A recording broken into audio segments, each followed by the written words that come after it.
followers ko sa TikTok, sa YouTube.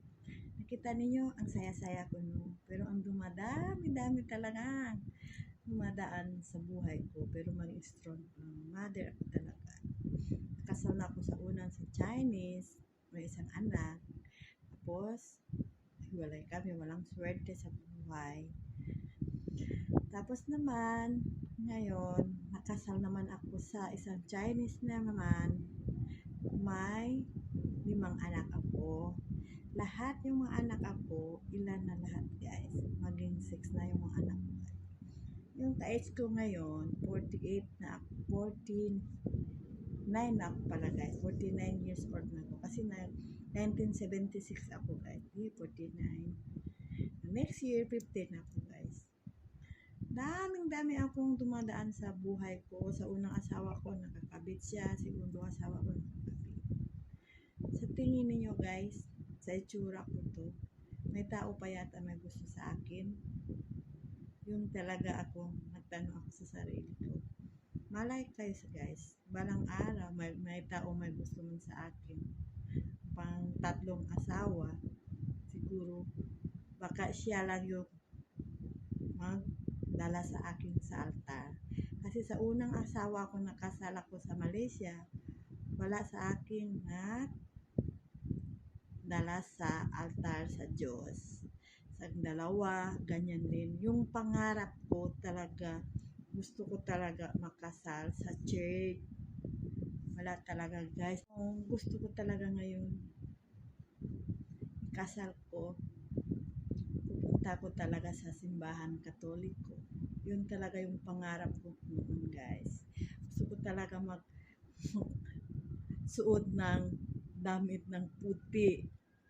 Sana guys, tulungan ninyo ako magdasal. Baka balang araw, may tao sa aking magdating, idala na sa akin sa isang altar. Yun lang talaga yung pangarap ko sa mundo. Lahat na ako meron.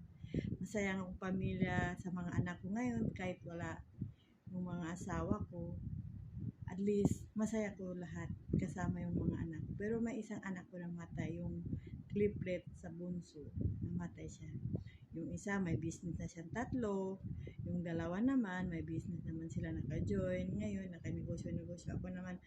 Kunti, may cafe ako dito sa Malaysia. At saka isang mini market. Paminsan-minsan, may kontrata ako magawa ng bahay, renovation. Ang daming-dami ako pasukan ng trabaho. Pero malinis yung trabaho ako. Hilig lang ako magsisexy, magsayaw. Yun lang ang libangan ko guys. Para hindi ako maging matured, di ba? Ganyan talaga. Hindi ako mag-isip yung mga problema ako dumadaan sa buhay ko. Ang dami akong dumadaan sa buhay ko. Hanggang nakulong na ako dito sa Malaysia, guys. Pero masaya ko rin ngayon sa mga anak ko. Dahil naintindihan sila sa akin, ang sitwasyon ko, nasusuporta sa akin, yung mga anak ko, kahit yung mga pamilya ako malayo, hindi sila kayang suportahin sa akin, pero okay lang rin. Yung naintindihan ako, malayo sila. Siguro, itong 2026, umpisa ako sa isang pamilyang mabuo ulit. Hindi pa ako magsabi sa inyo, coming soon. Kailangan talaga, maka ito na yung masaya ako sa buhay ko. Hindi pa ako nagsasabi sa media kasi maraming talaga magsabi di totoo, ito ganyan. Maghintay ko balang araw baka magdumating siya dito sa buhay ko, hindi ko alam kailan, pero malapit na. Abangan ng ninyo yung mga video ko, ipakita ko sa inyo kung balang araw makikita ko yung tao may gusto sa akin sa age ko. Matanda man rin siya sa akin kunti. Ayoko yung bata kasi mahirap hanap tayong bata. Balang araw, mangyari na naman sa akin katulad noon. Pero binata siya guys. Yun lang guys. Sana totoo. Tulungan ninyo dasal sa akin. Makikita na lang tayo malapit na dyan sa Philippines. Kasi malapit naman din siya sa akin. Nandito na siya. Pero hindi pa ako magsabi sa inyo. hindi pa ako ipakita sa inyo dahil ipasurprise ko lahat sa mga pamilya ko dahil yung mga pamilya ko minsan napabasher nila kasi marami daw scammer. Yeah, talagang ang daming scammer sa mundo. Pero iingatan lang natin sa tao. Ang dami ko talaga noon nakachat sa website saan saan. Ipakita ko talaga yung totoo, yung nagmahal sa akin forever. Bigyan niya sa akin anong kailangan ko. Kasi pagod na ako magtrabaho. Kasal ko rin sa iba, ganyan rin ako tara magtrabaho. Baka ipagtatlo, hindi na ako magtrabaho. Maging donya na ako. Diba? Kasi dito, yung mga unang asawa ko, lahat ako nagtrabaho ko talaga. Pero okay, tumuturo man sa akin yung mga trabaho, yung asawa kong dalawa. Natuto ko lahat, business, magawa ng mga building, lahat. Ang daming sakripisyo. Kahit nawala man sila sa harapan ko, kaya kong buhayin yung anak ko lahat. Sa awa ng Diyos. Nagsakripisyo ako sa mga anak ko. Lahat, 5 years, wala akong asawa na.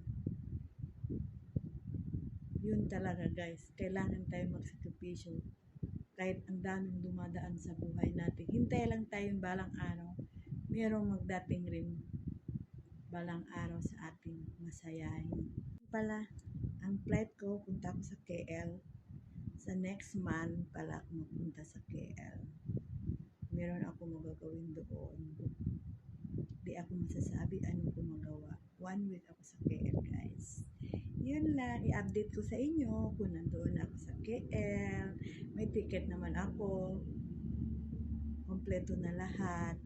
Nag-renta na ako ng booking ng hotel. 1 week doon sa KL. Ma-update na ako sa inyo guys kung magsasakay na ako sa aeroplano. Kung pupunta na ako sa KL, di ba? Makikita lang tayo dyan sa Zamboanga City. Mga followers ko sa TikTok and Facebook. At saka sa YouTube, Strong Mother. Okay guys, I miss you all, my family, Toribio.